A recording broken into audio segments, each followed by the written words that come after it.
Welcome everybody, SF Live number 54, episode 54 to be precise. White Gold Corp is joining us today. David D'Onofrio is the CEO. But as always, before we switch over to David, please use hashtag AskWGO is the company's ticker for your questions today during the live stream.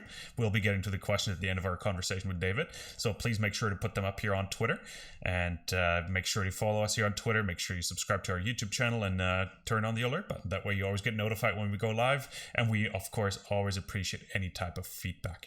And with that being said, let me switch over to David. David, how are things? You're in Toronto today. Very good, or afternoon actually to you. How are things? Thank you. Things are pretty well here in Toronto. Everyone is safe on our end, thankfully, and I think Ontario is starting to make some headway into its recovery through the coronavirus issue, with heading into sort of their stage 2 of the reopening process. So I think there's a general sense of cautious optimism in the community here. Thanks for asking, and I hope you guys are doing well yourselves. Yeah, we're slightly ahead of you guys though. Like, we're doing well. We're close to entering stage 4, so we're slightly ahead of you in that regard. Great. So life seems to be pretty much back to normal. I haven't been to a movie theater yet, but that's probably the next step. Thanks for joining us, David, today. Like, personally, I'm a big fan of the Yukon, so I really like following companies up in the Yukon. White Gold obviously is one of the dominant players out there, and So I'm personally quite happy to have you come on and maybe explain the business model of White Gold in more detail. So you're a prospect generator, right? So tell us how your business Correct. model has changed since inception, and like what you're doing to advance the projects, and we'll dive into the nitty gritty right then and there. Absolutely. Yeah, White Gold, it's a prospect generator, and it's a very unique company in my regard, in that we actually are the dominant landholder in the White Gold district. And just to sort of take a step back, White Gold, as you mentioned, it's a relatively new company. We were formed in 2016, but it's the benefactor of over a decade of work in the area, primarily led by the notorious prospector Sean Ryan, who has been directly involved with the discovery of the Golden Saddle, which was originally owned by Underworld Resources, that Kinross bought for $140 million, and the coffee project owned by Kaminak, which Gold Corp bought a few years ago for $520 million.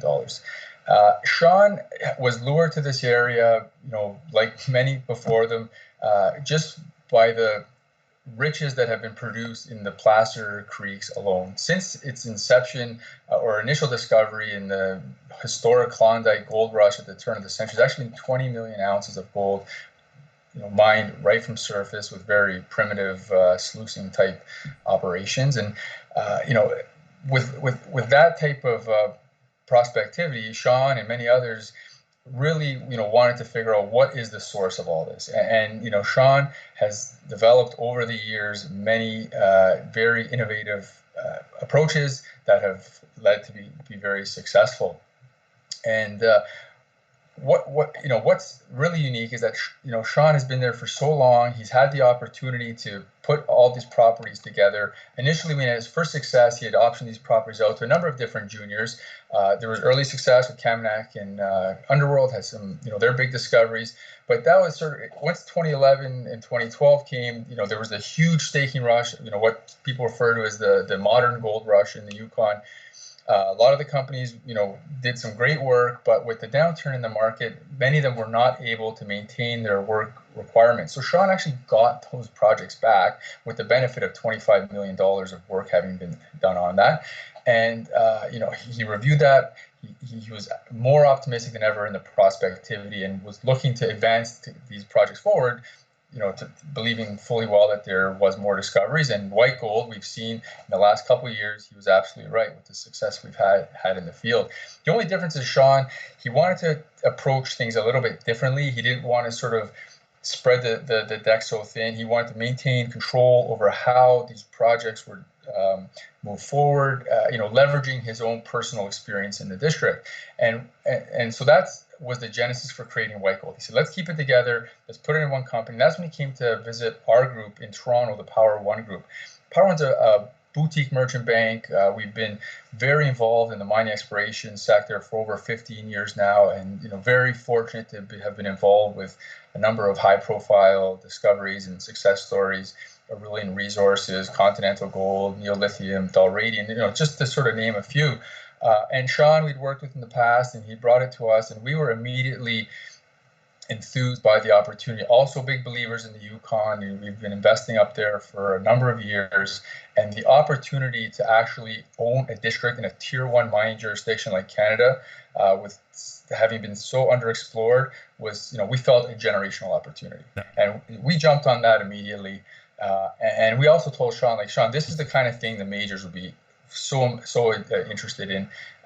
Would you be open to us bringing a major in as a partner at this early stage? And Sean said, you know what, absolutely. And we showed the story to a few of the majors that we're close with. They were all, not surprisingly, very interested. And it was at that time that Agnico joined us as our partner to sort of start advancing this package forward, with the goal, as you mentioned, to sort of start performing the early type exploration work to develop these projects to a point where another entity, be it Agnico themselves, could sort of take them on and do that sort of more heavy type delineation type of work. So that's how we got started. That's been the goal. We truly believe that our package is akin to maybe what the Timmins camp was 60 years ago, or different parts of Quebec, or the Nevada gold fields.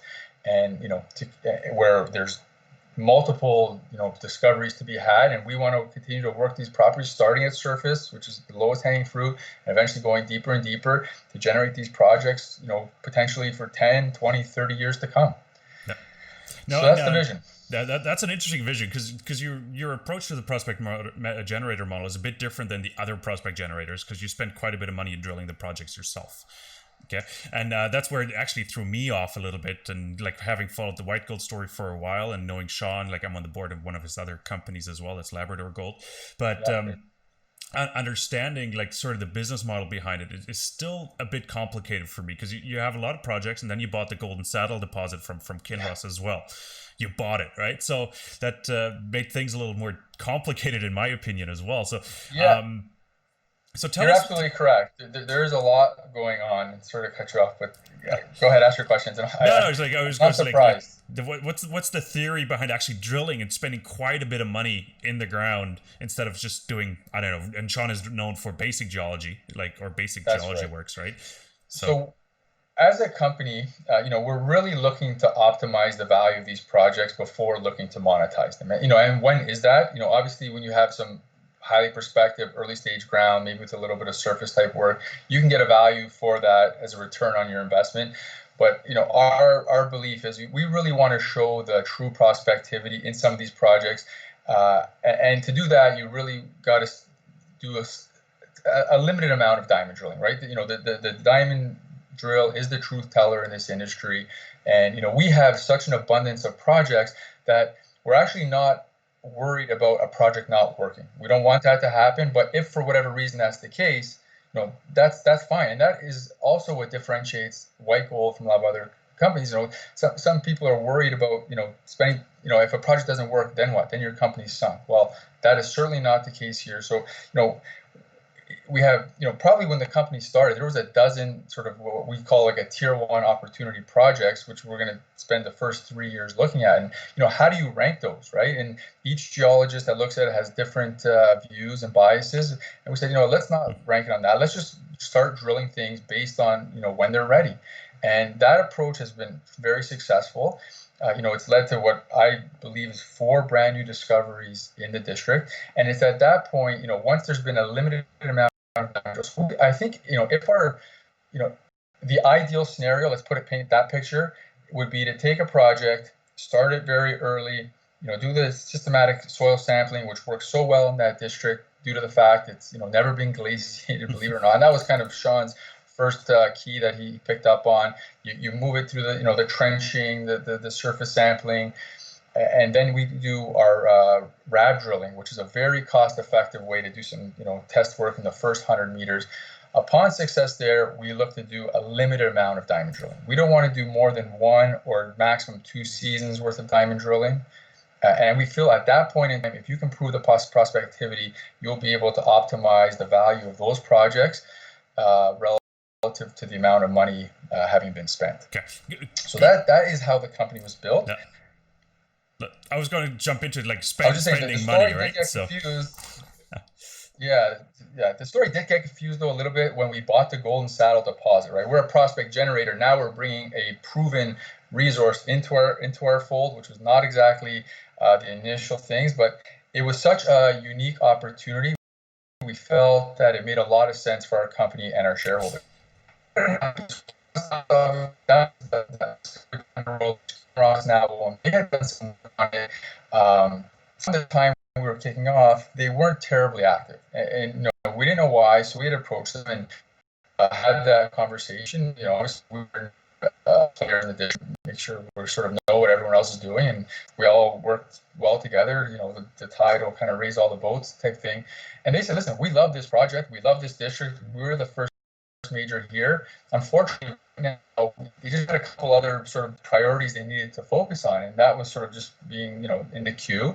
And we said, listen, how about this as an idea? We now control the district. We have a team that was with discovery in the district. There's actually no one better on the planet to help advance this project. Great. Let's continue the conversation there. So you bought Golden Saddle, which completely changed a bit, or which threw me off personally as well, changed the dynamics of the company a little bit. And I want to dive more into the exploration program now as well, because some of the feedback I've got is like, why only $4 million? Is that COVID related, that program? Has that been an issue? A big part of that is, right? So there has been, delays in getting our project underway this year. Usually we're active by this time. We will be active in the coming weeks, and there's going to be news to that effect, sort of outlining exactly where we're starting and what we're doing. Fortunately, Yukon, as many other places in Canada, deemed mining and exploration an essential service. So we're clear to move forward, but with a little bit less time. That was a factor. We wanted to work in a manner as responsible as possible. That means limiting and putting some of the work that required more personnel to a little bit later into the season.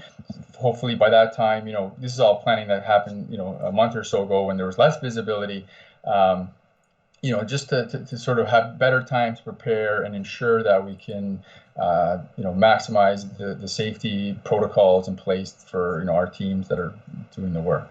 So definitely COVID related, but at the end of the day, the safety of our people is paramount to the company. So let's consider you guys ramping up maybe in August, September or so. Like, what's the availability right now in terms of drill rigs? And I know Yukon is still like sort of on lockdown. I hear they're about to open at least to the south to BC, maybe if July 1st.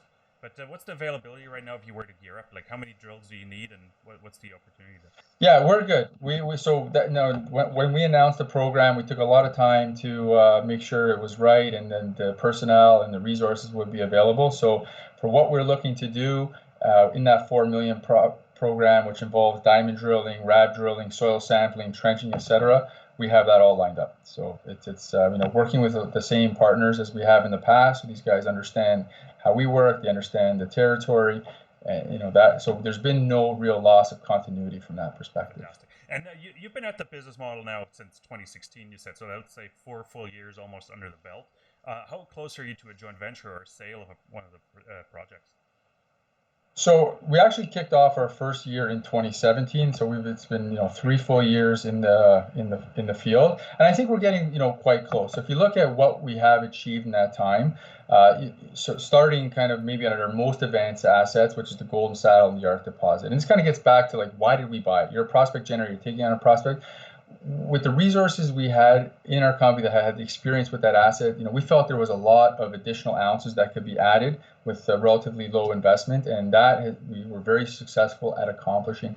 The Golden Saddle Arc itself is a little over 1.5 million ounces. We've increased that by about just over 50% in 2 years, which I think is a phenomenal achievement. And we've been able to acquire actually a neighboring discovery that Sean Ryan was involved with as well, the PG deposit. So we're at 1.8 million ounces. In my view, a 1.8 million ounces of gold near surface in a tier 1 jurisdiction of Canada in this sort of gold environment is a very attractive asset. And we've been seeing interest, so that's certainly something that I think is at the point, particularly for our company, where it's ready to be thought of in the prospect of bringing in a partner, whatever that may look like, to take it to the next level. Obviously, Kinross and Agnico are our partners, and sort of they have a seat at the table to see everything we're doing. And that is reflected in our work program this year. So we don't have any more drilling on the asset itself, but we do have some drilling on new discoveries that are along trend and form part of that project. So these are brand new discoveries, which, in terms of bang for your buck, that is the optimal way to sort of add resources without, just sort of doing nominal delineation type drilling. So that's where we're working. We know it's there, and going to grow it. Let's take a bird's eye view of your district. Okay, let's just take it up to 30,000 feet and take a look. Sure. Take a look around. There's also casino, and there's coffee as well. And you got Kinross and Agnico Eagle on your shareholder register. What's the situation in the district itself? Like, you guys call yourself a district play, but I think there are other projects in the district to make it an even bigger district play, right? And obviously, absolutely, for sale. And like, give us a little more insight on that. And I'm just trying to poke the bear and see what comes out. Like to poke the bee's nest. Yeah, no, listen, that's the great question, right? And that's our question as well. And we speak to all these other people. We're all sort of in this together. When Newmont bought coffee, the first question, what's going to happen now? So I think we have some visibility on what's happening. They're obviously keeping the project actually for the time being. It wasn't on their list of assets. They're sort of on the selling block right away. And what they've been up to last year for sure, and I believe is the plan for this year, is they're looking at growing the size of that resource by testing some of the other targets within their property package. It's a huge package as well. A lot of very interesting targets, and they're starting to see what is the upside of that. And I think we're very optimistic and that they should have quite a bit of success. We tie on to some of their property, particularly to the east, where we had our discovery project right along the Coffee Creek Fault. And so we're seeing success out there. They've had the great success in the coffee. It's a high probability that they're going to continue to see more success as they move east towards our Betty discovery. So that's part of it, right? And who knows how this all plays together? Does it make sense for this all to be part of one company? As a corporate person, I think it does, but it depends on who wants to move first and how it all can come together. And, it's in everyone's best interest in the district for things to keep advancing in whatever capacity that might be. Yeah. No, I brought up Kinross and Agnico. We talked about those. But how well do the kids get along on your shares? Like, I think they're on. It's interesting. It's actually worked out incredibly well, right? Getting into a situation like that, you never know how it can work out. And so what we did to try and preempt any problems, when the opportunity came up to buy the gold and saddle deposit from Kinross, or sort of actually have them rolled in to be our partner, we obviously ensured that Agnico would be on side with that. And the CEOs of the respective companies actually met in person to discuss the potential relationship going forward. So it had the sponsorship, buy-in, and direction right from the top, and that dynamic has continued. We have regular technical update calls with both parties. They've been incredible partners in terms of opening up their technical and obviously financial resources to us, and it's really been a wonderful relationship from our perspective. I think they truly want to see us succeed. They've laid out a path to what success looks like in their eyes, and are holding our hand and bringing us down the path. So it's been great. Perfect. That's another great segue to go back actually to the exploration side of things, because I want to drill down just a little bit more on your exploration plans for this year, and maybe go through the $4 million budget that you laid out and see where you have focused it and how well that aligns with Kinross and Agnico's ideas as well. Can you give us an update, where are you planning to spend the money? Absolutely. So the $4 million, that's kind of a phase one, right? We've left it open at the back end that if COVID it doesn't get in the way, and we do have early success, we do have the capital available and the time to continue on working this season. We have about $9 million in the treasury right now, so there's lots of capital available to do that.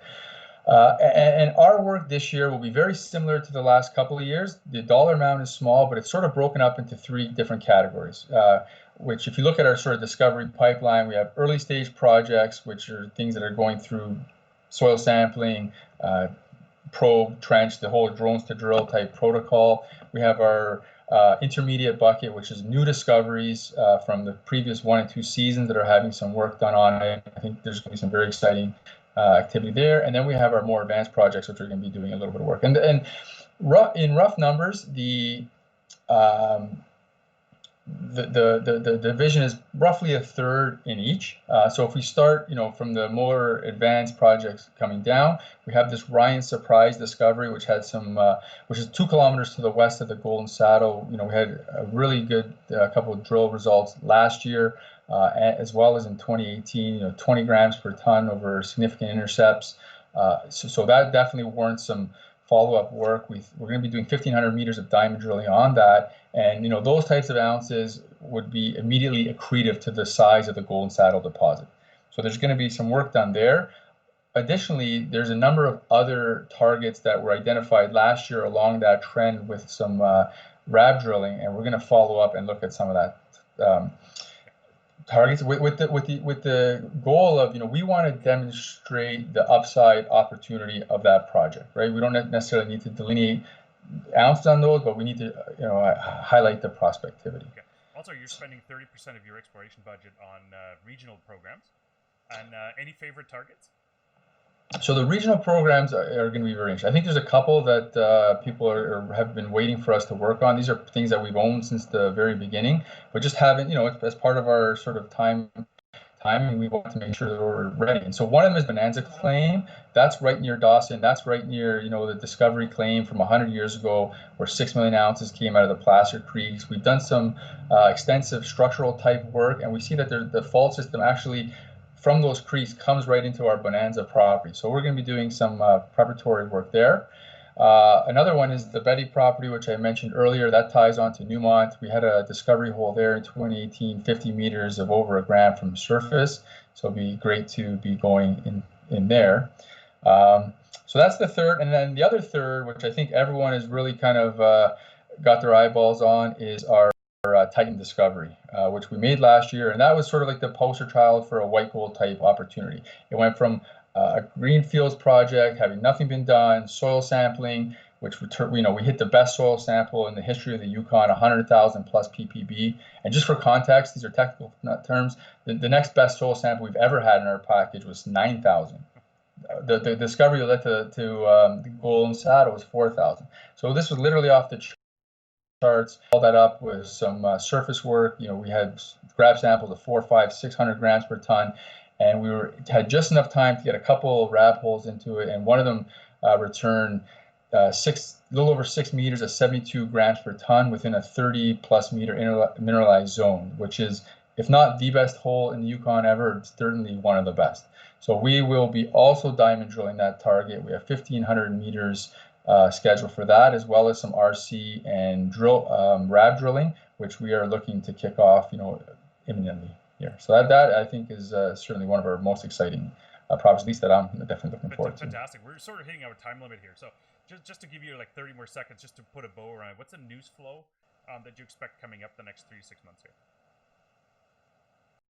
Starting right now, we have drilling on these very sexy new discoveries, and I think it's going to be this is our new season, right? We went through the quiet winter season. From now through to the end of the year, we will be in a busy news flow time. Fantastic. So this is we're excited. Sample results, fantastic. So I was trying to get you some other catalysts maybe out of you, like maybe resource estimates or something. Anything coming up there?